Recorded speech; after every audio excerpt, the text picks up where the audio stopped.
Үзэгч та бүдгийн хоороо Монголын айлтгаж цагийн хүрд мэдээллийн хөтөлбөр мягмар гарагийн дугаараа үзүүлэхэд бэлэн боллоо. Эхлээд зарим мэдээний товч агуулгатай танилцгаана уу. 2461-р ангид саатуулгадж байхдаа амьнасаа алдсан хуульчийн гэр бүлийнхэн тайлбар хийлээ. Газар хөдлөлтийн давтамжийн сүүлийн 10 жилийн дотор 10 дахин нэмэгдэж байгаа тул цагийн хүрдээр өнөөдөр энэ сэдвийг онцолно. Хээрийн төврийн хамгийн эрсдэлтэй бүс нутагт энэ жил хуурайшилт олон жилийн дунджаас өндөр байна. Сурах хүчийн хүртээмжийн асуудлаар агхангийнхантай манай сурвалжлагч санал бодлоо солилцлоо. Энэ тухай цагийн хүрдийн боловсролын булангаар хүлээн авч үзээрэй. Нүүрсний үнсэх хөрс агаараар дамжин хүний эрүүл мэндэд хэрхэн нөлөөлдгийг алтан хишиг мэрэгжилтнүүдээс тодруулсан. Эдгээр болон бусад мэдээллийг цагийн хүрд мэдээллийн хөтөлбөрөөс та бүхэн дэлгэрүүлэн хүлээн авч үзхийг хүсэж байна.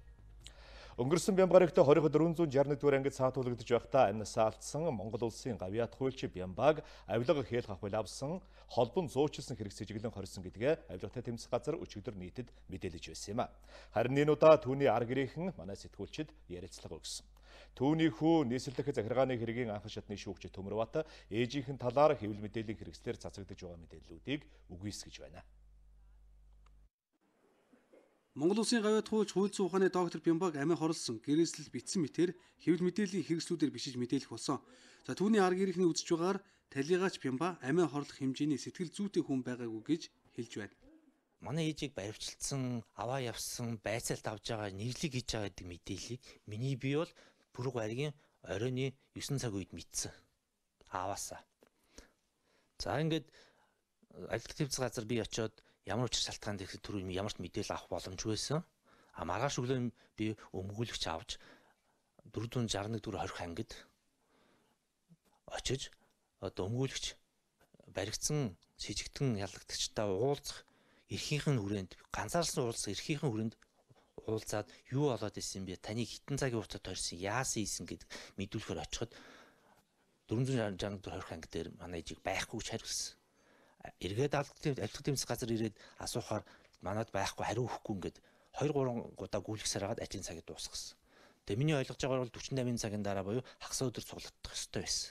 Хагас өдөр бид нар өдөржингөө хүлээгээд болохгүй харна оройн 5-6 цагийн үед манай гэр бүлийн гишүүд өмгөөлөгч 461-р хорих ангийн бүртгэл мэдээллийн газар руу нуцтаж яасан хизээ гарах хизээ сулж ингээд тэгээд олигтой дөрвтэй хариу авахгүй байсараад үүрийн 4 цаг 30 минутанд миний ээжийг нас барсан байна гэж цагдаагийн албан хаагчид дас бид нар мэдээлэл олж авсан. Тэрнээс 461-р ангийн хорих ангийн албан хаагчид болон авилга тэмцэх газрын албан хаагчид энэ талаар өнөөг хүртэл ямар ч мэдээлэл өгөөгүй. Одоо энэ мөрдөн байсаалтын шатанд яваа энэ бүх нууц мэдээнүүд яагаад нийт мэдээлэл тараад байгаа юм би ойлгохгүй байна. Бидний мэдэхгүй байгаа. Биднэрт ямар ч мэдээлэл өнөөдөр хүртэл өгөөгүй байж одоо гадуур интернет орчинд гэрээслүүл дээсэнлэг энэ боомлж өгсөнлэг энэ би өөрсдөө ойлгохгүй байна.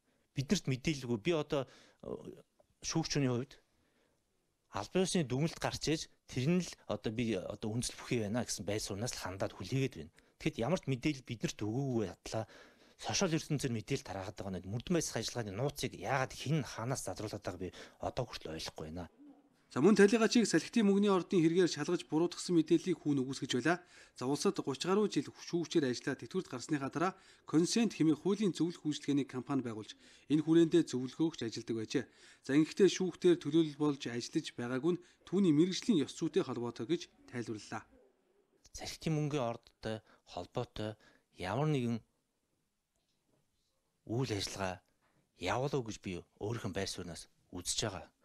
Учир нь миний ээж 2016 онд консент хуулийн фирмийг үүсгэн байгуулагчаар оролцолцоо. За ингэхдээ миний ээж аливаа шүүхтээр төлөөлөл хэрэгжүүлдэггүй байсан. Өмгөөлөгчөөр оролцдоггүй байсан. Ажлынхаа өрөөнд сууж агаад хууль зүйн дүгнэлт гаргадаг байсан. Хууль зүйн зөвлөгөө өгдөг байсан. Энэ хүрээнд өөрийнхөө эрхийг хязгаарласан. Яагаад гэвэл өөрийнхөө ёс зүйн хүрээндээ шүүгч байсан, улсын дэвшгүй шүүгч байсан ёс зүйн хүрээнд би шүүгтээр өөрийнхөө ажиллагаа явуулахгүй. Миний ажиллагаа бол би бол өөрийнхөө над дээр хандсан иргэн аж ахуй нэгж хэрэг миний одоо хийж чадах хэмжээнд байвал хэрэг миний ямар нэг ашиг сонирхол зөрчихгүй бол би хуулийн дүгнэлтийг гаргана. Өөрийнхөө тайлбараа хийн, зөвлөгөөгөө өгнө гэсэн байрнаас ажиллаа хийж ирсэн. Шүүх тогтолцоонд 3 үеэрээ ажиллаж байгаа түүний арга гэрийнхэн ээжийнхэн ханыхаа нэр төрийг цэвэрлэж шударга ёсыг цаашид холбогдох байгууллагуудаас нэхэмжлэх болно гэдгээ хэлж байсан юм. Бид мэдээллийн тэнцвэртэй байдлыг хангах үүднээс энэ хэргийн талаар улсын ерөнхий прокурорын газар болон нийслэлийн прокурорын газраас тодруулга авах гэсэн боловч цагдаа шүүх хэмжлэгийн шинжилгээний дүгнэлт гарсны дараа тайлбар мэдээллийг өгөх магадлалтай гэлээ. Нийслэлийн засаг дарга бөгөөд Улаанбаатар хотын захирагчийг сонгох сонгуул нийслэлийн иргэдийн төлөөлөгчдийн хурлаар 2 дахь удаан болж байна. Бүтэн өдөр үргэлжилсэний эцэст дөнгөж сая сонгуулийг нууц санал хураалтаар явуулж, амар сайхныг 56.8% саналаар дэмжсэн байна. Нийслэл хотын даргаыг томилох асуудлаар нийслэлийн иргэдийн төлөөлөгчдийн ээлж тус хуралдаан 11 цаг 30 минутанд эхэлсэн. Хуралдаа эхлэнгүүт ардчилсан номын бүлгээс 10 минутын завсарлага авсан юм. Энийн тоолгын комиссод бүлгээс хүн оруулахгүй байна гэсэн үндслээр завсарлага авсан. Ингээд 12 цаг 30 минутанд хуралдаан дахин эхлэж нийслэлийн засаг даргад нэрээ дэвшүүлж эхэлсэн. Хотын даргад Mongolian намаас амар сайхныг дэвшүүлсэн бол заалнаас дахин иргэдийн урлын төлөөлөгч мөг чулуун нэр дэвшгээр болсон юм а. Нэр дэвшүүлсний дараа тоолгын комисс байгуулах асуудал төлөөлөгчдийн саналыг авч эхэлсэн ч хэд хэдэн гормын санал гарч нэгдсэн байр суурьнд хүрч чадлагүй ардчилсан намын бүлгээс дахин 10 минутын завсарлага авсан юм а. Mongolian намын бүлгээс 5 хүний нэр дэвшүүлсэн бол ардчилсан намын бүлгээс өмнө нь ажиллаж үйсэн тоолгын комиссийг ажилуулах санал гаргасан юм а. Яг бол улаан цайн санал тооллыг хянах гэж комисс байгуулж байгаа гэдгийг хэлж ордсон байхгүй юу? Нормальны иргэдийн урд та нар эрүүл ухаантай хүмүүс байсан бол хөөе чи болоорой хөөе. Санал тооллын комисс чинь санал хянах гэж оруулж ирж байгаа. Тэгээд буцаах хэрэгтэй ч гэдэг. За тооллын комиссыг 5 хүн за хуралдаанаа цааш явуулъя. За хуралдаанаа цааш үргэлжлүүлье. Ингээд 17 цаг 40 минутанд санал хураалтыг зохион байгуулах тооллын комиссийг 5 хүний бүрэлдэхүүнтэй байгуулсан. Дараагаар нь тоолгын комисс хуралдаж, дараагаар нь төлөөлөгч Бат Сүмбэрлийг томилсон юм. Нийслэлийн төлөөлөгчдийн хурлын төлөөлөгчдийн 50%-аас дээш санал авсан нэр дэвшигчийг нийслэлийн засаг даргад батламжлах юм а. 19 цаг 35 минутын орчимд нууц санал хураалт явуулж нэр дэвшигч амар сайхныг иргэдийн төлөөлөгчдийн 56.8% саналаар нийслэлийн засаг дарга бөгөөд Улаанбаатар хотын захирагч болгохыг дэмжсэн байна. Нэр дэвшигч сайн буян амар сайхны төлөө 25 санал буюу 56.8%, нэр дэвшигч самдын нэм авахта мөнгөлөөний төлөө 19 санал буюу 43.1% саналаа өгсөн болохыг баталсан.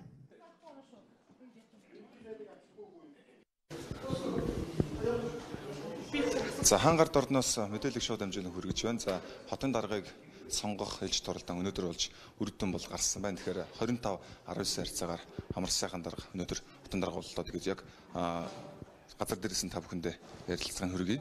За өнөөдөр бол бас их урт хугацаанд үргэлжлээ шүү дээ. Хорлын үрдэн бол тодорхой боллоо. Таны хувьд одоо яг дарга усны ард дээрээс хийж хэрэгжүүлэх ямар ажлууд төлөвлөж байна? За ямар ч нийслэлийн иргэдийн төлөөлөгчдийн хурал төлөөлөгчд бол хологдох хууль журам хурлын дэгийн дагуу санал хураах үйл ажиллагаа зохион байгуулж нийслэлийн иргэдийн төлөөлөгчдийн бас одоо хурлын одоо бас үйл ажиллагаатай холбогдуулан зохион байгуулалтын ажлыг хийж дээрээс нь нийслэлийн засаг дарга бөгөөд Улаанбаатар хотын захирагчид намайг дэвшүүлж бас одоо шийдвэрээ гаргалаа. Хологдох хууль журмын дагуу дээд чатны одоо удирдлага буюу нийслэлийн Монгол Улсын ерөнхий сайдад бас одоо уламжилж асуудлуудыг зохицуулмын дагуу шийдвэрлэх ёстой. За түүний дараа бол бас ажил хөтөлбөр төсөлдөлгөө нийслэлийн ажил амьдралтай холбоотой бас олон асуудлуудаа албан ёсоор бас одоо төлөвлөж ажиллахын боломж нь бүрднэ гэж бодож байна. За баярлалаа.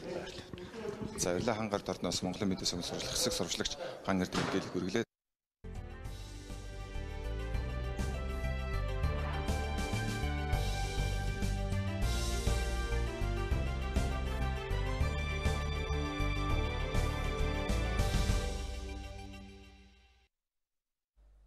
Улсын хурлын дарга Баян-Хонгор Өвөрхөнгай аймагт ажиллаж байна. Баян-Хонгор аймгийн хувьд иргэдэд боловсрол, эрүүл мэндийн үйлчилгээ хүргэх тал дээр хамгийн тааруу үнэлгээ авсан байна. Тиймээс тус аймгийн удирдлагуудад төрийн үйлчилгээг сайжруулах үүргийг улсын хурлын дарга 1 сарын хугацаатай өглөө. Хэрвээ энэ хугацаанд ямар нэгэн өөрчлөлт орохгүй бол орон нутгийн удирдлагуудад хариуцлага тооцно гэдгийг ч мөн сануулжээ. Улсын хурлын дарга Зандан шатрыг Баян-Хонгор аймгийн төв талбайд цагдаа онцгой байдлын албаагчид зэвсэг түвшний бие бүрэлдэхүүний хамт ёслолын жагсаалаар угтаж авсан юм а.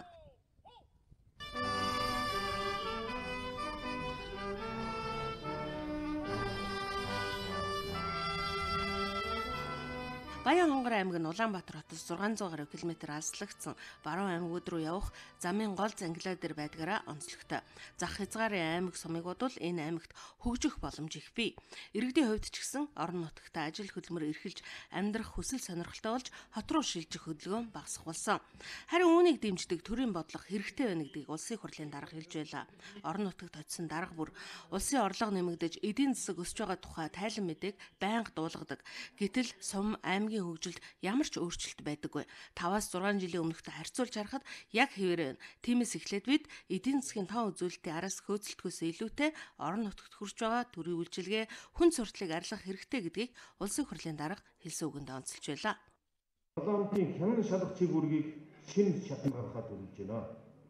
Нийгэм дуулаан үзэсгэлэн шийдэгдэхгүй байгаа томоохон хэрэгүүдийг нэг мөр шийдэж шалгаж шудраг ус байдлыг халах зорилтыг улсын хурл санаачилж эхлүүлнэ.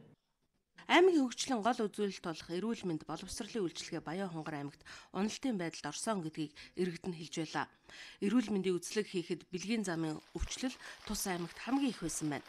Мөн өнгөрсөн хавар тус аймагт ерөнхий боловсролын сургууль төгссөн хүүхдүүд ихтэй сургуульд элсэх шалгалт өгөхөд хамгийн бага оног авсан байна. Боловсролын салбар бол өндөө унтсан шүү дээ. Яг ясандаа бол унтсан. Одоо энэ хаана бас мэдрэхтэй нэг бол нэлээд сайн ойлгож авах хэрэгтэй шүү. Одоо энэ боловсролын яамнаас энэ сургуулийн насны хүүхдүүдийг одоо энэ ухаалаг утас байхыг хормоор байна. Ухаалаг утастай болсон цагаас хойш ерөөсө бага насны хүүхдүүд, оюутнууд, залуучууд энэ ухаалаг утасны хэрэглэл дамаа энэ 16 хүртэлх насны хүүхдүүдэд хормоор байна. Баян хонгор аймгийн маань хувьд боловсролын чанар бас үнэхээр чамламаар үнэхээр голмоор ийм одоо дүр зурагтай өнөөдөр байна. 21 аймгийн хамгийн одоо сүүлд 21 дугаар байранд 2018 оны одоо сургалтын чанар чансаагаар эрмэлэгдсэн байна. Иргэд хамгийн гол нь эрүүл мэндийн үйлчилгээ, боловсролын үйлчилгээг ижил тэгш хэмжээнд авах гэж улсад татвар төлдөг. Мөн улсаас төрийн үйлчилгээг түргэн шуурхаа хүргэхийн тулд төрийн албан хаагчдыг цалинжуулж байна. Гэтэл яагаад тэд үндсэн ажлаа хийхгүй байгаа юм бэ гэдгийг олон хүн шүүмжилж байлаа. Улсын хурлын дарга Баян хонгор аймагт 1 сарын дараа төрийн үйлчилгээний шат дамжлага бүрт шалгалт оруулахар болсон. Энэ шалгалтад таараа үнэлгээ авсан хүмүүсийг ажлаас нь чөлөөлөх хүртэл арга хэмжээ авахыг орон нутгийн удирдлагуудад үүрэг болгосон. 1 сарын хугацаатай Баян хонгор аймаг онцгой дэглэмийн зарчмаар энэ төрийн бүх албанд цахилгаан хариуцлагыг дээшлүүлж иргэдэд ядуулгүй үйлчилдэг иргэн төвтэй үйлчилгээний ажлыг энэ засгийн газрын тогтоол улсын хурлын шийдвэрийг хэрэгжүүлж үүрэг болгосон. Засгийн газар 2019 оныг эргэн төвтэй төрийн үйлчилгээг сайжруулах жил болгон зарласан. Тодруулж хэлбэл ах トゥ хамаатан садан танил талдаа илүү үйлчилдэг. Харин энгийн иргэд хүнд суртлын хаалганы цаана үлддэг байдал аль ч төвшөнд байж болохгүй гэдгийг тэрээр хэлж байлаа. Инх тайванчин шудраг оролцооны нийгмийн төлөө сэдвийн хүрээнд Улаанбаатарын ардчлалын форум 2019 өнөөдөр боллоо. Тус форумд 15 улс орны төлөөлөл оролцож байна.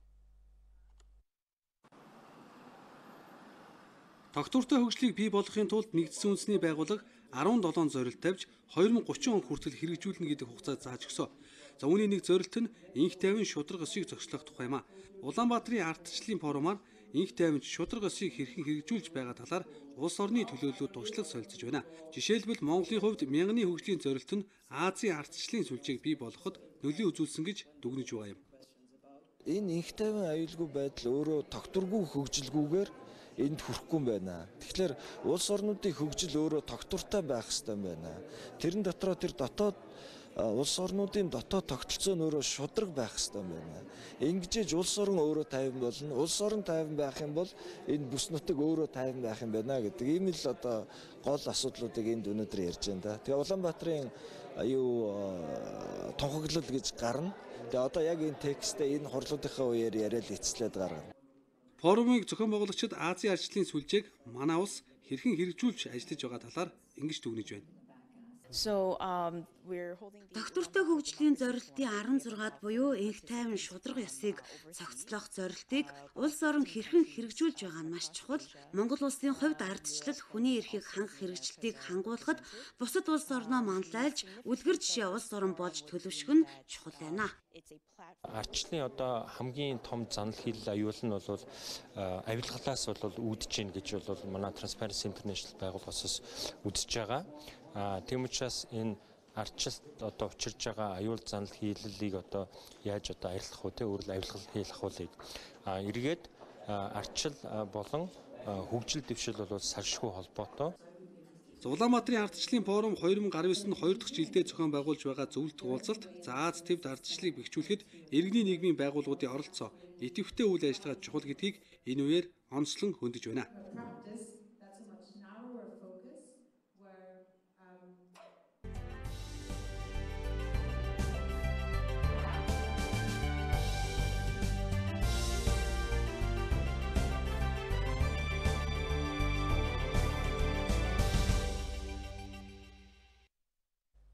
Сэлэнгэ аймагт 2 өдрийн өмнө газар хөдлөж байсан тухай бид өмнө нь мэдээлж байсан.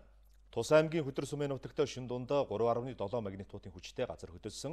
Хэдийгээр хүн амьтны амнаас эрүүл мэндэд тохирол учруулаагүй, иргэдийн эд хөрөнгө сүйдсэн зүйлгүй боловч яг энэ өдрөөс ердөө 6 хоногийн өмнө Сэлэнгэ аймгийн Мандал суманд мөн л 3.6 магнитудын хүчтэй газар хөдлөлт болсон юм а. Ийхүү газар хөдлөлтийн давтамж нэмэгдсээр байгаа нь ганцхан аймгийн үзүүлэлт биш юм. Манай улсын газар хөдлөлтийн давтамж жил ирэх бүр нэмэгдэж байгааг судлаачид хэлсээр байна. 2017 онд л гэхэд 36 мянган удаа газар хөдлөсөн гэх баримт байна. 2006 онд 318 удаагийн газар хөдлөлт бүртгэгдэж байснаа даруй 10 дахин нэмэгдсэн нь аюулын дохио анхааруулгыг байгаль өөрөө бидэнд өгч байгаа хэрэг юм. Улаанбаатар хотод энэ давтамж хэрхэн нэмэгдэж өөрчлөгдөж байгаа болон яг одоогийн нөхцөл байдлын талаар Ган Эрдэнэ Одон орон геофизикийн хүрээлэнгээс сурвалжилна. За Монголын мэдээ сувгийн сурлах хэсэг Одон орон геофизикийн хүрээлэнгээс шууд амжилт мэдээлэл хүргэж байна. За миний ард бол Монгол оронд болох газар хөдлөлтийн бүхэл одоо тохиолдлуудыг хянах хяналтын төв байна. За харин миний хажууд Одон орон геофизикийн хүрээлэнгийн газар хөдлөлт судлалын одоо салбарын дарга Үлзий бат зогсож байна. За Монгол оронд ер нь газар хөдлөлтийн давтамж хэр нэмэгдэж байгаа вэ? Тодорхойлбол одоо Улаанбаатар хотын орчинд бас хэдий хугацаанд давтамж нэмэгдэж байна. Ерөнхийдөө Улаанбаатар хотын орчинд бол газар хөдлөлийн идэвхжил гэж ярьж байгаа юм да. Идэвхжил бол нэлээд өндөр байгаа. 2005 оноос эхлэн энэ газар хөдлөлийн өндөр идэвхжлийн ажиглагдж эхэлсэн. Ерөнхийдөө зүгээр харьцуулах юм бол энэ идэвхжил ихэлсэн 2005 оноос өмнө жилдээ нэг 80-аас 100 газар хөдлөлтөг бол одоо 2013 онд хамгийн оргил үедээ 2000 гарсан газар хөдлөлт боллоо шүү дээ. Одоогийн байдлаар 6 сүүлд нь энэ 18 онд тодорхойлогдсон нэг хагаралтай нэлээд 7 хагарлын дагуу гол идэвхжлүүд явагдаж байгаа. Тэгэхээр ерөнхийдөө идэвхжиж эхэлсэн гэж ойлгож болно л гэсэн үг л дээ. Тэгээд яг тоо баримт дуртах юм бол 2019 он гараад бол Улаанбаатар орчим болон түүний бүс нутагт нийтдээ 195 газар хөдлөлт болоод байна. Улаанбаатарын оршин суугчид одоо мэдрэгдсэн газар хөдлөлийн тоо бас нэлээд хэд болсон. Богд уулын орой дөрвөлсөн газар хөдлөлт байгаа. Энэ бол Улаанбаатар хот энэ их тэнгэрийн ам зайсан яарм гэсэн зарим улсууд бол мэдрэгдсэн. Хамгийн одоо хүчтэй их Улаанбаатарыг санстрахсан газар хөдлөх юм бол 2015 онд болсон энэ гүнжийн хагарал дээр болсон газар хөдлөлт байна. Магнитудын хувьд бол 4 гарсан хөдлөл тэгээд Улаанбаатар оршин суугчд бол дуу чимээ сонссон. Янз бүрийн одоо тэмцэл сэрхийлүүд ер нь баг хотын бүх хэмжээнд мэдрэгдсэн байт. За баярлалаа. За баярлалаа. Тэгэхээр Улаанбаатар хотын орчимд бол 7 томоохон газар хөдлөлтийн одоо хагарал байд юм байна. Тийм учраас хэдий ч одоо давтамж нь улам нэмэгдэж байгаа үед гинти одоо эрсдэлт бэлэн байхыг одоо сануулж өнөөдөр энэ сурвалжлагыг хүргэлээ. Сурвалжлагч Ган Эрдэнэ Одон орон геофизикийн хүрээлэнгээс мэдээлэл хүргэлээ.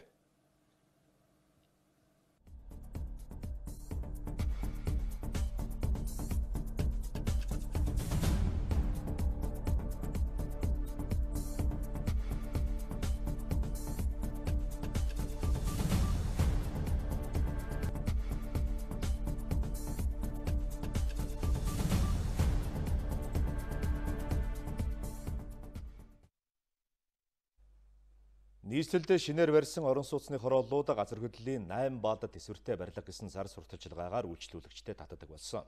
Энэ сурталчилгаа бодиттой юу? Та бидний бүх насаараа амьдрахаар худалдаж авсан барилга стандартаа хангаж эрсдлээ сэргийлэх чадамжтай юу гэдгийг бид холбогдох албаныхнаас тодруулсан юм а. Иргэд улсын комиссийн хүлээж авсан барилга орон сууцнуудыг чанартай гэж итгэн худалдан авдаг. За тэгвэл барилга барьж эхлэхээс дуус хүртэл хяналт шалгалтыг хологдох байгууллагууд нь хэрхэн хийдэг талаар тодруулахад за харамсалтай нь сүүлийн үед бас манай одоо зурагчлалын байгууллагууд бүрэн одоо баталгаажиж гараагүй зурагчлалыг өөрөөр хэлбэл одоо суурийн зураг, нэг давхрын зураг, хоёр давхрын зураг гэдэг юм үйлчлэлээр ингээ баталгаажаагүй зургнуудыг ялангуяа булангийнхан тайлбар дээр гар үсэг зурагдаагүй зургаар ингээд зургийг одоо захиалагч гүйцэтгэгч нарт нийлүүлснээс болоод батлагдаагүй зургаар зөвшөөрөл авагдаагүй байхад нь барилга барьж эхэлдэг ийм алдаанууд зөрчлүүд яваад байгаа байхгүй. Цаг хугацаатай уралдаж ажиллаа явуулахын тулд бас нэг иймэрхүү зөрчлүүд гаргацаад байгаа юм тал байна. Барилгын норон дүрмийг мөрдүүлж ажиллах ёстой мэргэжлийн байцаагч. За барилга эхлэхээс дуусах хүртэл нийслэлийн хот төлөвлөлтийн ерөнхий төлөвлөгөөний газрын барилга байгууламжийн хэлтсийнхэн гүйцэтгэлийн хяналт хийн. За харин манай байцаагч нар эрсдэлд суурилсан хяналт шалгалтыг иргэдийн гомдол мэдээллийн мөрөөр хийдэг. За бүх барилгыг нэг үрслэн хянаад явах хууль эрх зүйн боломжч байхгүй, хуулиндаа маш буруу зохицуулт хийчихсэн гэх зэргээр тайлбар хийсэн юм а. За үүний дараа бид нийслэлийн хот төлөвлөлтийн ерөнхий төлөвлөгөөний газарт очиж байр суурийг нь сонирхлоо. Бид нар тэрийг мэдэхгүй шүү дээ. Одоо шаардлага хангаагүй бид нар үзэж чадахгүй. Манайд тийг дүгндэг юм биш. Манайд холбогдох бичвэрээр бүрдүүлэл ирнэ. Тэрнээ дугуй материалын бүрдүүлж өгөхөөс материалын шалгаал зөвшөөрөл олох болохоос эн чин буруу байна, эн чин зөв байна гэж бид нарт хэлэх хэрэг байхгүй шүү дээ. Барилгын тухай хуулиараа угаасаа мэргэжлийн хяналтын байгууллага гэдэг маань одоо энэ барилгынхаа хяналтыг хийж хэвээр. Магадгүй газар хөдлөлтийн эрсдэлд нийслэлчүүд учрлаа гэхэд дараа 8 бал тесэж үлдээгүй шинээр барьсан барилгуудын хариуцлагыг хэн хүлээх вэ? Нэгэнд баригдсан гаднаасаа гой харагдах барилгыг за чанар хангасан эсхийг яаж тогтоох вэ? За хяналт шалгалтын ажлуудыг бие биерүүгээ чигсэн ийм байдалтай байхад иргэд шинээр орон сууцнд орохдоо барилгаа худалдан борлуулж буй компаниудад мухраар итгэхээс өөр аргагүй болжээ.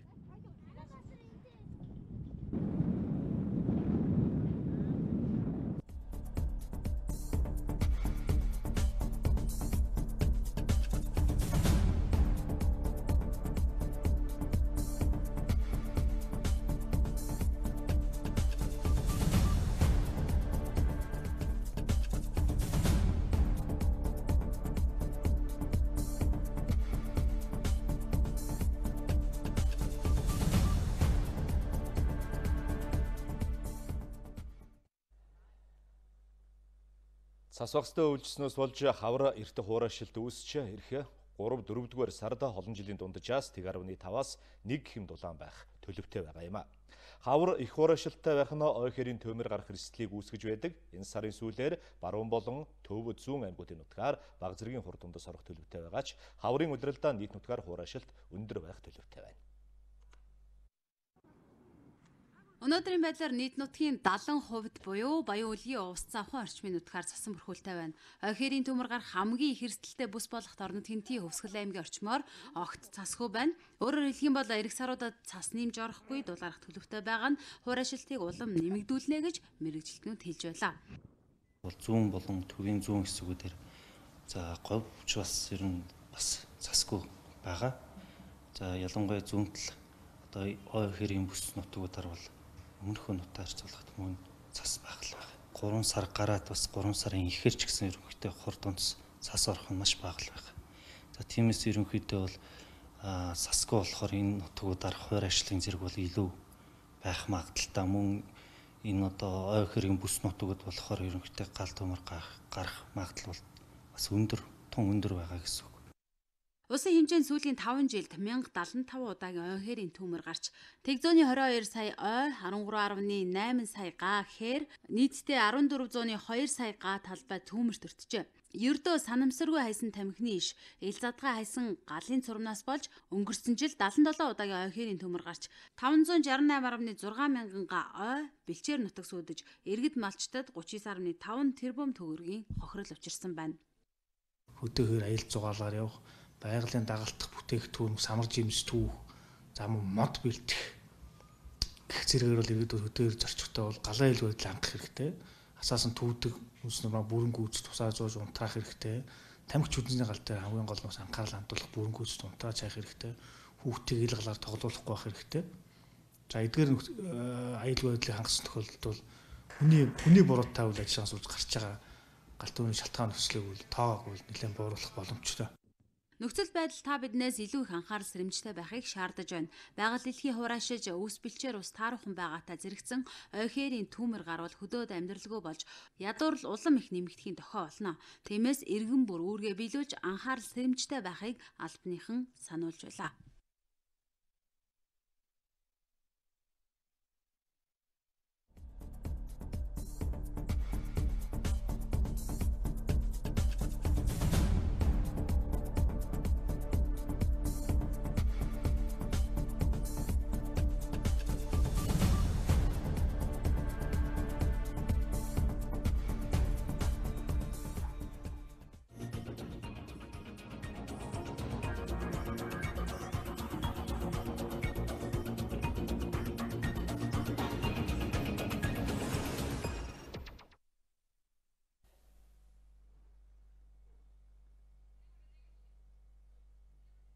Төлөвт ороогүй бол сурагчид өөрсдөө сурах бичгээн сураг ачиг тавьж байж, захиалж байж олж авна гэсэн үг. Хизээ мөнгөтэй болох вэ? Хизээ сурагчдаа сурах хүчээр хангах вэ? Боловсролын буланд энэ сэдвийг инх сайхан хөндөөхөд бэлэн боллоо. За өнөөдөр сурах хүчийн хангалт яг ямар байгаа вэ?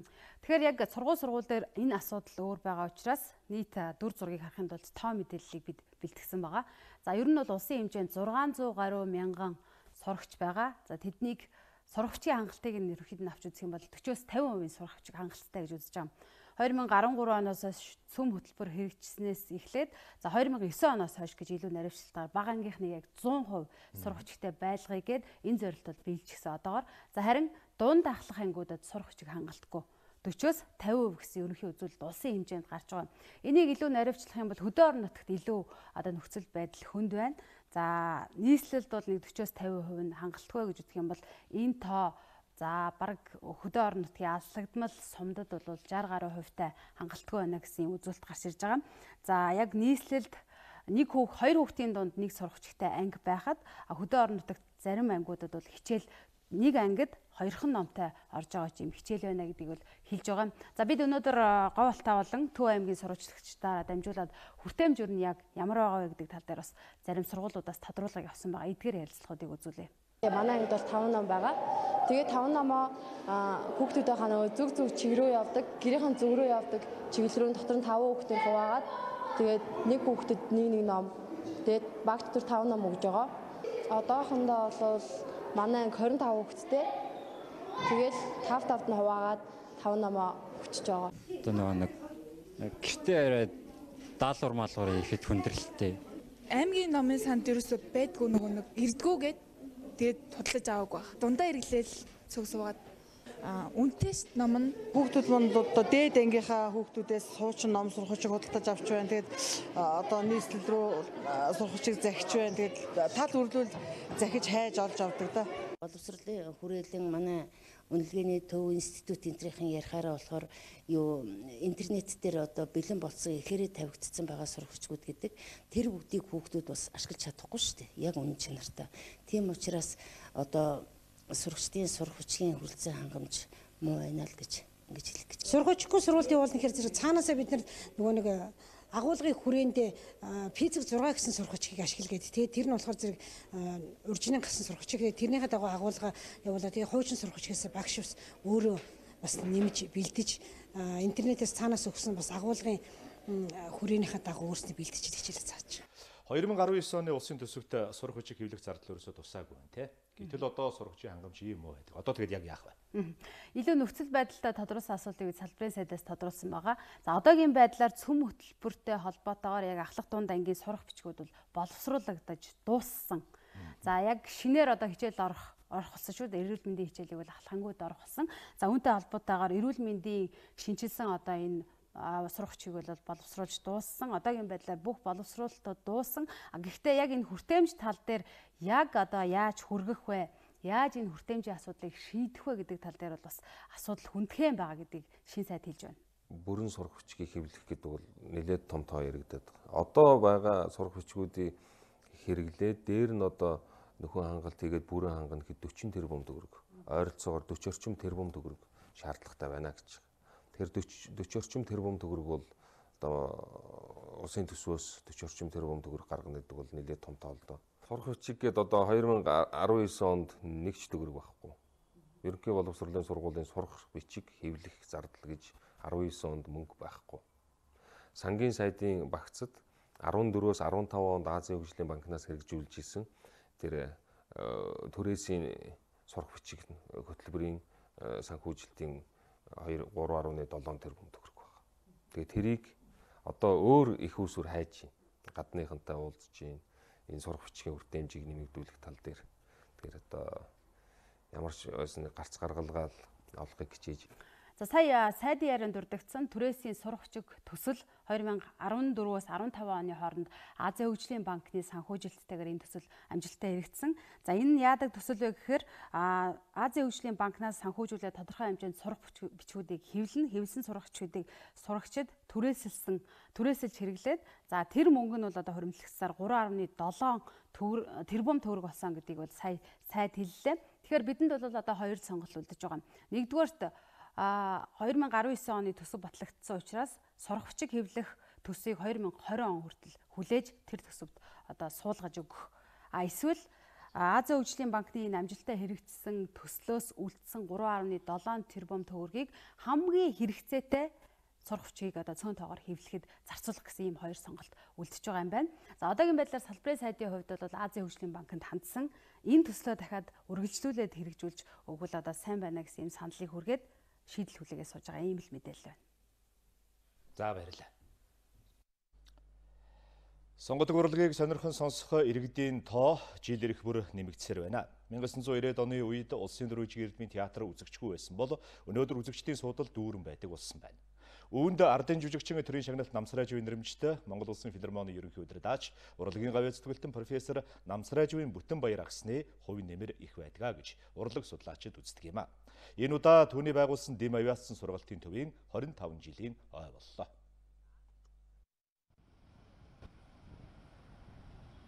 Төгөлдөр хуур тоглож сурах нь таны мэдхэн чадрыг сайжруулж, стрессийг багасгаж, хөдөлгөөний эвсэлтээ олгодог гэж хөгжим судлаачид хэлдэг. Дижид Вамуу охинч үүнийг өөрийн туршлагаараа нотолсон гэж байна. Төгөлдөр хуураар хичээлснээс хойш аав ээжтэйгээ ойлголцоход амар болж, хичээлдээ илүү сайжирсан гэж ярьлаа.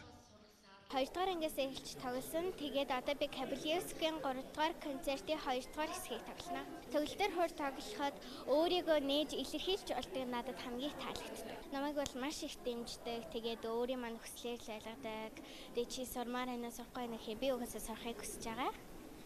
Яад л том болох хүчимчин болох гэж байгаа учраас би Монгол улсыгаа хөгжмийн хамгийн хан улс гэж гаргахыг хүсдэг. Манай симфони арил хөгжмийн хамт олон маань аяслаг багчуудад дэмжиж энэ хүүхдэдэд тоглож байгаа нь үнэхээр сайхан байна. Сонгодог хөгжим гэдэг бол хүнийг их төлөвшүүлдэг, их ухаалага болгодог, уян зөөлөн болгодог ер нь ярьдаг шүү дээ. Сонгодог хөгжим гэдэг бол хүнийг альва зүйлийг зөв талаас нь харахыг одоо сургадаг, альва зүйлд эргээр хандахыг сургадаг, хүнийг төлөвшүүлдэг, хүн болгодог гэдэг. Монгол Улсын филармоны ерөнхий удирдаач, урлагийн гавьяа зүтгэлтэн профессор Намсрайживын бүтэн баяр энэ сургалтын төвийг эхнэрийнхээ хамтаар анх үүсгэн байгуулж байсан юм байна. Сонгодог урлаг орхигдоод байсан цаг үед зориг гарган байгуулсан нь тэдний хувьд театраа үзэгчтэй байлгах гэсэн том мөрөөдөл нь байжээ. Нөхөр маань юу гэж зорж исэн бэ гэхээр 90-ад оны үед үзэгчгүй болцсон байсан. Тэгэхэд бол маш их санаа зовоод одоо ямар ч байсан энэ сургалтын төвийг ингээд нээгээд сонирхч хүүхдүүдийг дэмжиж сургаад байх юм бол доотлол нь 10 жилийн дараа гэхэд маш олон сайхан зэрэгтэлтэй болох юм байна. Хамгийн гол нь хөгжим ойлгодог, сонсдог, үнэлдэг, зэгэндэг ийм зэрэгтэлтэй болохыг л хүсэж исэн учраас энэ сургалтын төвийг үндэслэн байгуулад дэмжиж симфони оркестрт тоглох бүх үүд хаалгыг ингээд нээж өгсөн байхгүй. Манай улсад сүүлийн 20 гаруй жил хөгжмийн багшийн мэрэгчдэр хүн бэлтгээгүй. Өнөөдөр улсын хэмжээнд 1000 гаруй дуу хөгжмийн мэрэгчлийн багш дутагдaltaй байна. Энэ сургалтын төв 25 жил хүүхдүүдэд хөгжмийн боловсрол олгож байгаад салбар яамных нь талархал илэрхийлж байлаа.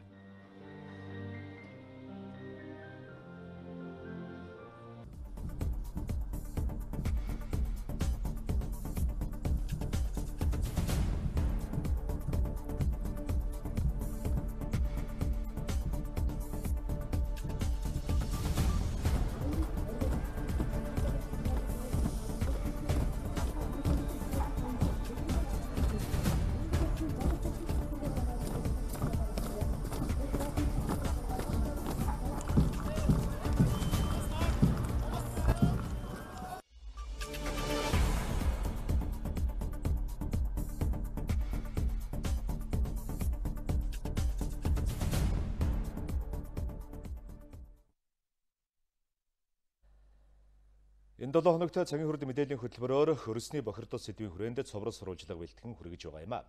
Энэ удаад гэр хорооллын нүүрсний үнс агаар хөрсөнд ямар бохирдлыг үүсгэж байгааг манай сурвалжлах хэсэг тодрууллаа. Нүүрсний үнсэнд химийн 15 төрлийн хортой элемент агуулгаддаг болохыг судлаачид тогтоогоод байна. Нийслэл хотод 220 мянган айл өрх гэр хороолд амьдарч байгаа. Өвлийн улиралд нүүрс төлдөг айл өрхүүдээс жилд 100-аас 160 мянган тонн үнс хог болон хаягдж байгааг Шинжлэх ухааны академийн хим технологийн хүрээлэнгийн судлаачид тооцсон гаргажээ.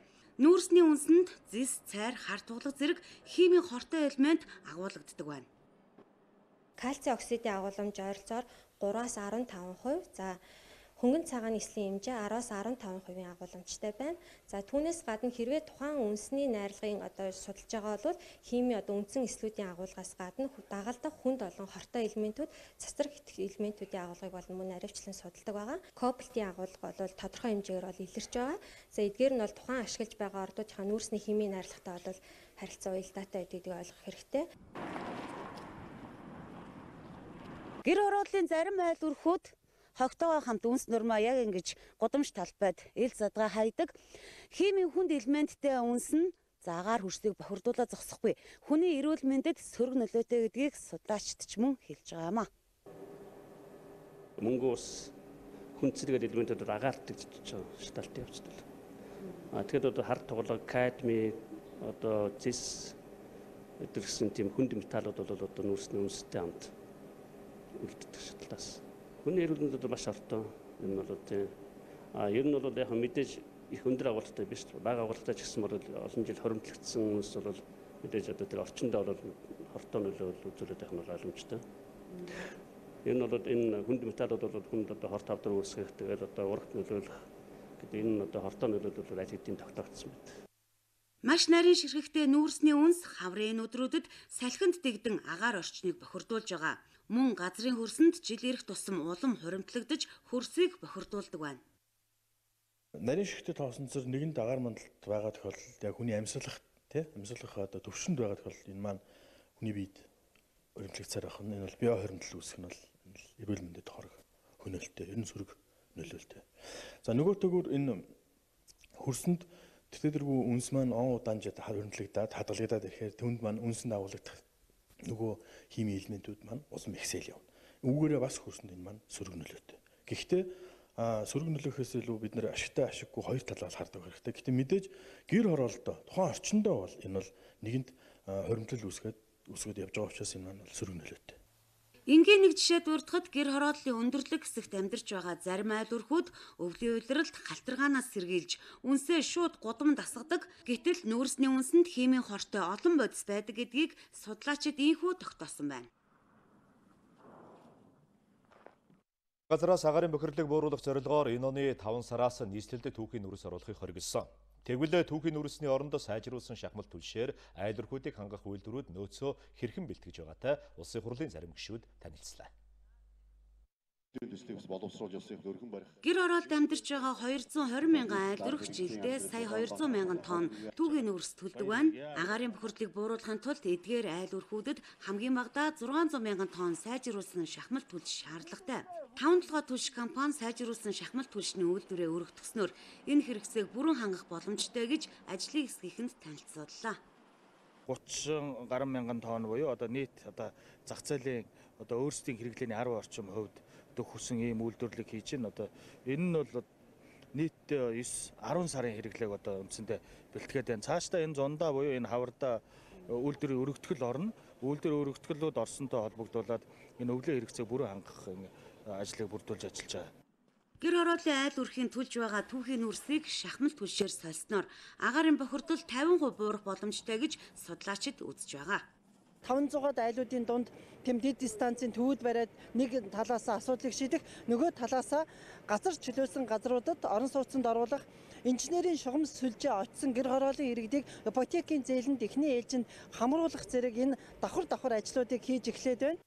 Үйлдвэрийн зүгээс сайжруулсан шахмал түлшээ бодит амьдрал дээр ямар чанартай байгааг мэдхийн тулд агаарын бохирдлогтой гэр хорооллын айл өрхүүдэд өгч судалгаа хийсэн. Сайжруулсан түлш түүхийн нүүрснээс үнийн хувьд хямд байх болно. Тодорхойлбол 25 кг нь 3750 төгрөгөөр борлуулагдах юм байна. Итали улс нэхмэлийн технологийн дамжуулах төвийг манай улсад байгуулж өгөхөр боллоо. Технологи дамжуулах төв бий болсноор ноолуурын бүтээгдэхүүний өрсөлдөх чадвар боловсон хүчний мэрэгжилтний чадварыг бүх төвшөнд сайжруулах Италийн ноу-хау арга туршлага дэвшилт технологи нутагших боломж бүрдэнэ. Хүнс хөдөө аж ахуй хөнгөн үйлдвэрийн яам бүгд найрамдах Итали улсын эдийн засгийн хөгжлийн яам хооронд нэхмэлийн салбарт хамтран ажиллах тухай эрмэлзэх бичигт гар үсэг сурлаа. Хоёр орны цаашдын хамтын ажиллагаа болон эдийн засаг дахиж гарна гэдэгт итгэлтэй байна. Стратегийн хувьд маш их ач холбогдолтой. Монгол улсын ноос ноолуурын салбарын түүхэнд нэгэн шинэ үе шат болж байна гэж дүгнэж болно. За ер нь цаашдаа бол одоо энэ өндөр одоо чанартай бүтээгдэхүүнийг дэлхийн зах зээлд үр ашигтай өндөр одоо үр ашигтайгаар борлуулах чиглэлд хамтран ажиллах ийм одоо технологиг дамжуулах болцоо нэгдэх юм аа. Манай улс жилдээ ойролцоогоор 9600 тонн ямааны ноолуур, 1400 тонн тэмээний ноос, 120 тонн сарлагын хөөвөр, нийтдээ 10,000 гаруй тонн ноолуурын түүхий эд бэлтгэж байна. За гэвч үйлдвэрлэж экспортлж байгаа эцсийн бэлэн бүтээгдэхүүний тоо хэмжээ маш бага байдаг. За тиймээс Монгол улсын засгийн газраас 2018 онд ноолуур хөтөлбөрийг баталж, жилд бэлтгэх нийт түүхий эдийн 60 хүртэл хувиар эцсийн бүтээгдэхүүн үйлдвэрлэх томоохон зорилгыг дэвшүүлээд байгаа юм а. Одоо үзэгчдийн анхаарлыг олон улсын үйл амьдралд болж байгаа зарим үйл явдлын мэдээнд хандуулж байна. Энэ мэдээллийг хүргэхээр тоомч цогтоо студид ажиллаж байна. За мэдээллийн хүргэе цогтоо. За тэгээ. За ер нь дэлхийн нийтийн анхаарал бол одоо маргааш ханаа хотноо болох Ким Жон Ун болон Трамп хоёрын уулзалтын асуудалд нэлээдгүй хандж байна. За бүгд найрамд гарчсан Солонгос ард улсын удирдагч Ким Жон Ун ханаа хотод хүрэлцэн ирлээ. За умардан удирдагч ханаа хотын төв хэсэгт орших Мэлэ Ханой зочид буудлын ерөнхийлөгчийн Пентхауст байрлах юм байна. За зочид буудалд хүрэх замуудыг бүрэн хааж, Вьетнамын аюулгүй албаны хэд хэдэн хуйг тээвэрлэгч буудал орчимд байрлаад байгаа юм байна.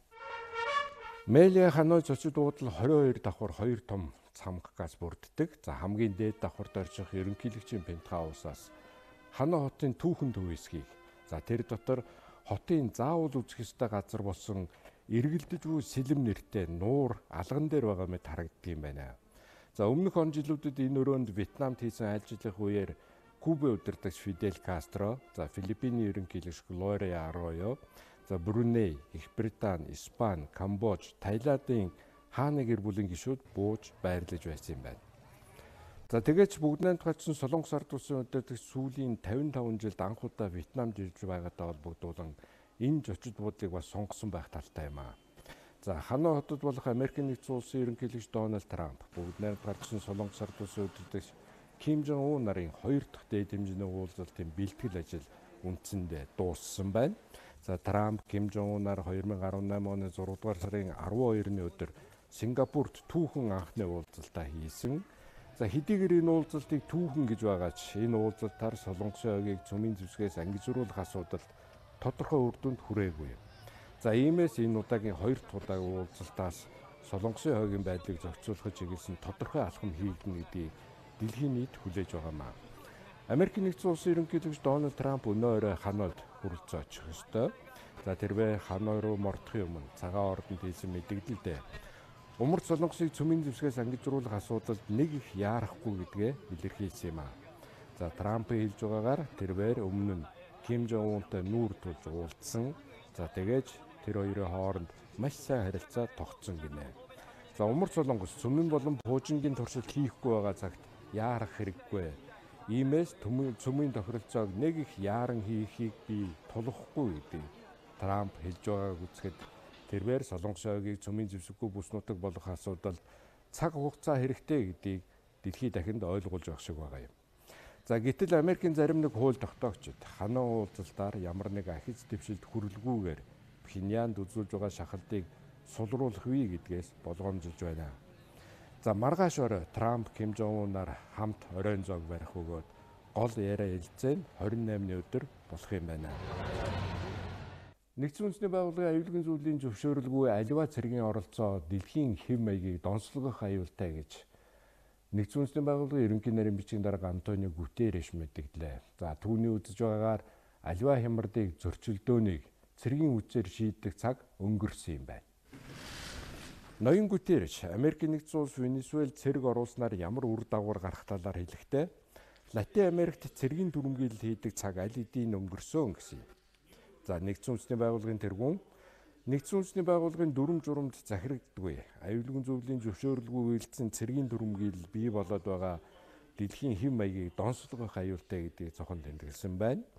За ингэснээр Антонио Гүтериш өнөөдөр зөвхөн аюулгүй зөвлөлд цэргийн оролцоо хэрэгтэй эсэх тал дээр шийдвэр гаргадаг цор ганц байгууллага гэдгийг дахин сануулж байгаа юм байна. Цэрэг оруулахын тулд хөдөлшгүй нотлогоо байх ёстой. За тухайлбал инх амгалан байдлыг хамгаалах, за ард иргэдийн аюулгүй байдлыг сахин хамгаалах гэх мэт гэдгийг ерөнхий нарийн бичигнээр онцолж байгаа маа. За түүний үзэж байгаагаар дэлхийд дахинд бий болоод байгаа өнөөгийн байдалд нэгдсэн үндэсний байгууллагын аюулгүй зөвлөлийн байнгын гишүүн болох Америкийн нэгдсэн улс, Оросын холбооны улс, Хятад гэх орон хооронд цэрэг оруулах эсэх асуудалд санал нэгдэх нь маш их эргэлзээтэй гинэ. За нэгдсэн үндэсний байгууллага сая Венесуэл, Колумбийн, за Венесуэл, Бразилийн хил дээр болсон хэрэг явдалтай холбогдуулан Венесуэлийн эрх баригчдад аль болох хүчирхийлээс татгалзахыг уриалсан юм а. Мохаммед Жавад Зариф Ираны гадаад хэргийн сайдын албан тушаалаас огцорч байгаагаа зарлаа. За Зариф гадаад хэргийн сайдын хувьд Иран улсын нэгдсэн үндэсний байгууллагын аюулгүй зөвлөлийн байнгын гишүүн 5 орн болон Германтай хийсэн цөмийн тохиролцооны асуудлыг хариуцж байсан. Би үүрэгт ажиллаа цаашид хийж гүйцэтгэх боломжгүй болсонд уучлал хүсье. За мөн энэ албан тушаалд байх хугацаанд алдаа дутагдал гаргасан бол намайг уучлахыг хүсье гэж Зариф өөрийн Instagram хуудсанд бичсэн байна.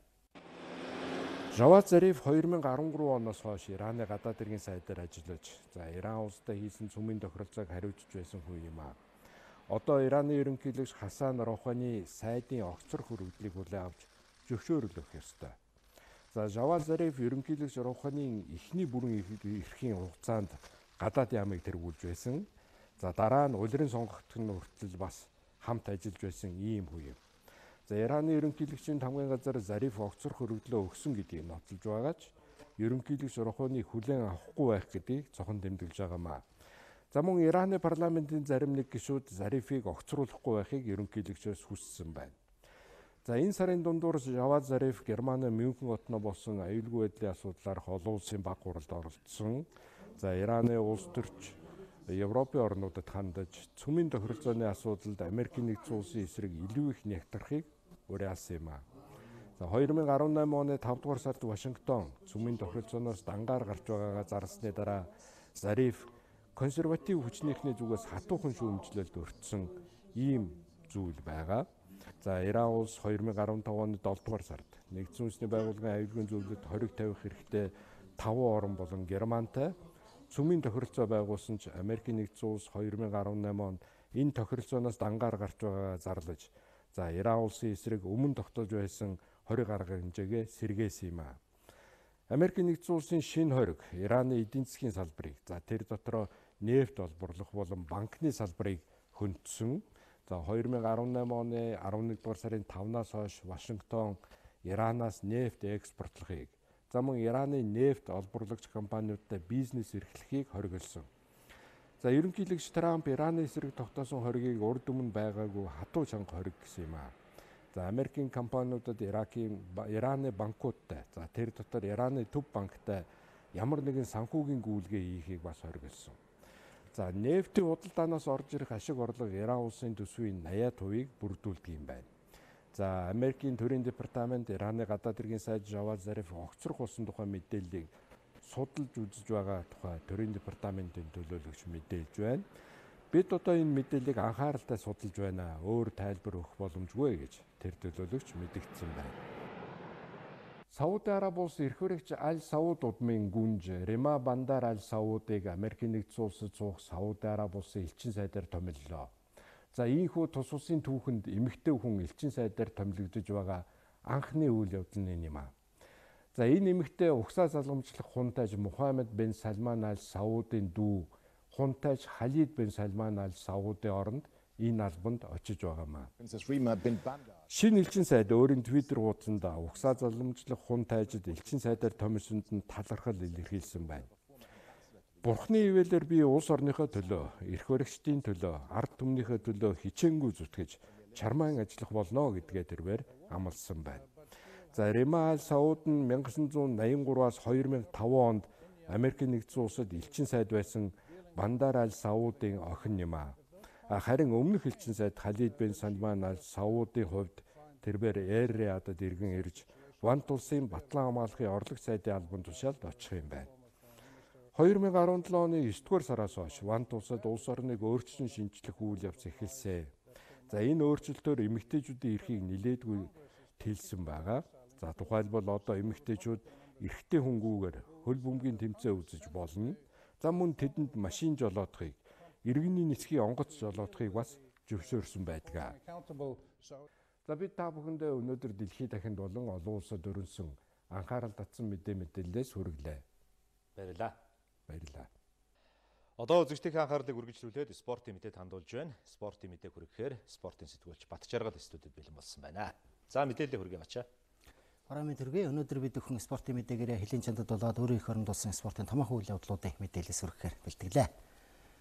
За Оросын улбаны улсын Красноярск хотноо 3 дугаар сарын 2-оос 12-ны өдрүүдэд дэлхийн оюутан залуучуудын өвлийн спортын 29 дахь удаагийн универсиад наадам болно.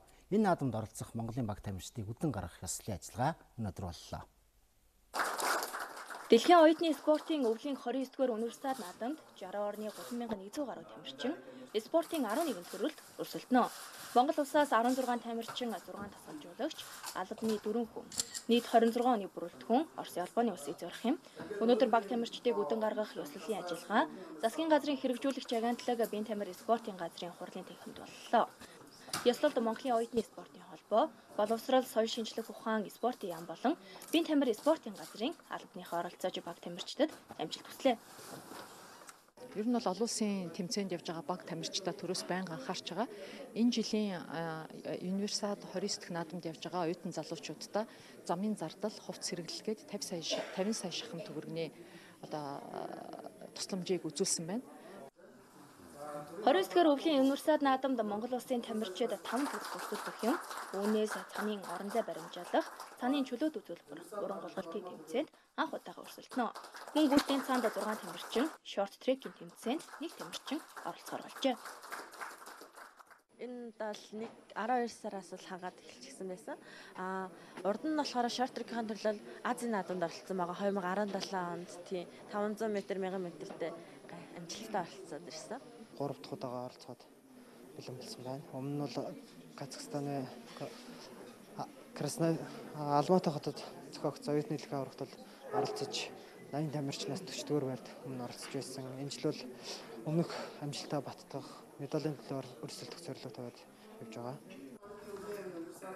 Өвлийн универсиад наадамд Монголын баг тамирчид анх 1991 оноос эхлэн оролцож байсан түүхтэй. Үүнээс хойш Монголын оюутан тамирчид өвлийн универсиад наадамд 14 дахь удаага оролцох юм байна. Өөрийн эх оронд өрнсөн спортын томоохон үйл явдлын мэдээлэлээр спортын мэдээ үргэлжилж байна. Шавьтай хоккейн 2019 оны өсвөр үеийн улсын аварга шалгаруулах бага насны тэмцээн өндөрлөж тэмцээний медалтнууд тодорлоо. 2019 оны өсвөрийн 10-аас 13 хүртэлх насны тамирчдын улсын аварга шалгаруулах тэмцээн 6 дугаар сургуулийн мөсөн талбайд амжилттай болж өндөрлөлөө. За энэ жилийн тэмцээнийг Монголын хоккей холбоо болон Хөгж чанарт клуб хамтран зохион байгуулсан юм. За мөн тэмцээнд хамгийн олон баг тамирчид өрсөлдсөн, мөн анхны эмэгтэйчүүдийн шгшээ баг оролцсон тоглосноор онцлогтой байлаа. Тэмцээнд Дархуул аймгийн Шарын гол сумаас оролцсон Зорбот тамирчид багийнхан алтан медаль эзэд боллоо. Тэгээд бүгдийг ялаад алтан медаль авлаа. За аврагын төлөө тоглолт юу ямар байв? Өөрөө чи өөрийг хэрэг байв тийм ээ? Бас хэд хэдэн гол оруулж харагдсан шүү дээ. Сая алтын төлөв тоглолт их тоглож ирсэн. Ер нь бас хожгол ер нь бас ирэх байсан. Айлах сайн хөвгдөд байгаа. Тэгээд явцсан. Урагшаага довтоод хоошоо хамгаалтандаа туслаад тийм өөр үзсэн. Алтан шав өсвөрийн хоккейчдын улсын аварга шалгаруулах тэмцээнийг зохион байгуулагч Хөгж чанарт клубын 1-р баг 2-р арчилгарч мөнгөн медаль хүртэлээ. Харин 3-р байрт Орхон аймгийн Хангарт баг шалгарлаа.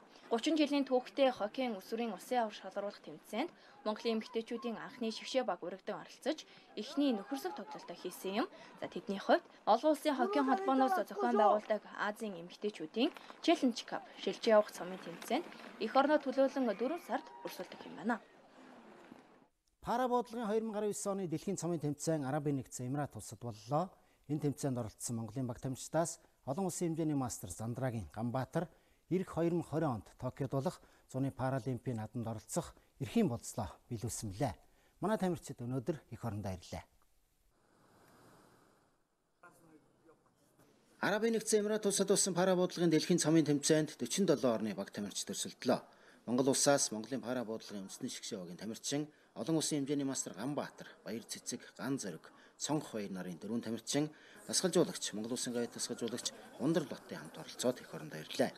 Манай тамирчдаас P5 буюу хурдан буудлын дасгалд олон улсын хэмжээний мастер Ганбаатар, Баяр Цэцэг, Ган Зориг нар багийн мөнгөн медаль, хувийн дүнгээр олон улсын хэмжээний мастер Зандрагийн Ганбаатар энэ дасгалд мөнгөн медаль хүртжээ.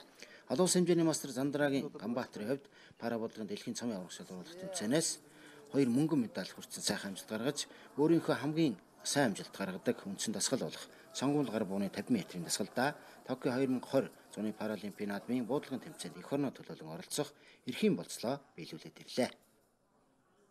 За 50 метрийн сонгуул гар бууны хувьд бол 50 орчим тамирчид өрсөлдсөн. 47 орны. За эхний өдөр шалгуулалт явагдаад хоёр дахь өдөр шалгуулалт явагдаад 36 тамирчин шалгараад хоёр дахь өдөр нь үндсэн дасгал буудаад дөрөвөр гарч ирээд эхний 3 тамирчин бол эрхээ автсан тамирчид байсан.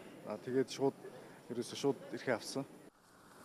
Пара буудлын дэлхийн цомын тэмцээнд оролцсон 47 орны багаас 14 орны баг тамирчид энэ тэмцээнээс ямар нэгэн медаль хүртжээ.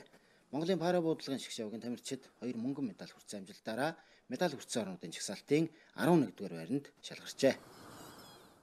Шинэ 7 хоногийн мегмар гарагийн спортын мэдээ сурвалжлага танилцууллаа. Спортын мэдээг сэтгүүлч бат жаргал хүргэлээ. Одоо цаг агарын дэлгэрэнгүй мэдээлэлд анхаарлаа хандуулцгаана.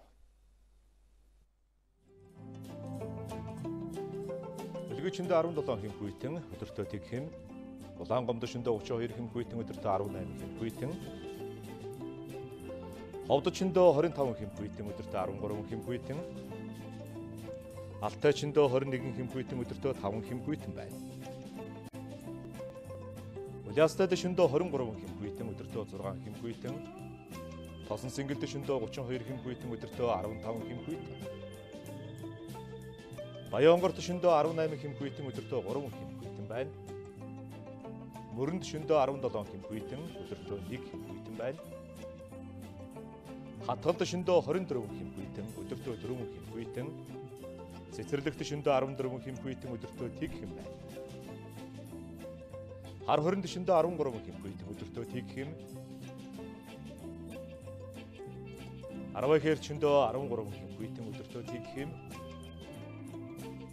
Булганд шөндөө 19 хэм хүйтэн, өдөртөө 2 хэм дулаан байна. Тархан шөндөө 13 хэм хүйтэн, өдөртөө 3 хэм дулаан. Эрдэнэтэд шөндөө 11 хэм хүйтэн, өдөртөө 2 хэм дулаан.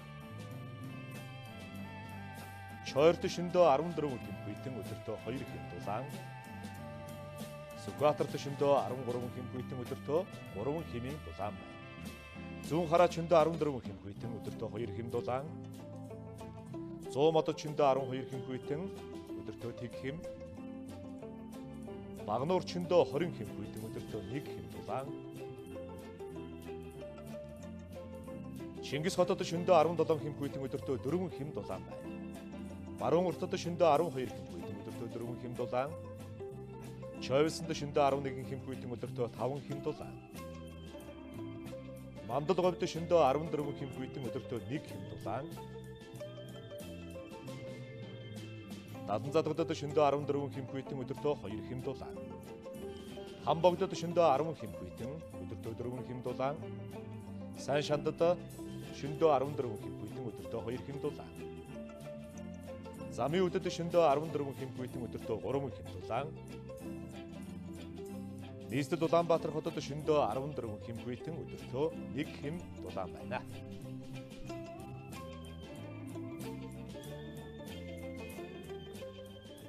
Бид та бүхэнд цагийн хүрд мэдээллийн хөтөлбөрийн мегмар гарагийн дугаарыг үзүүллээ.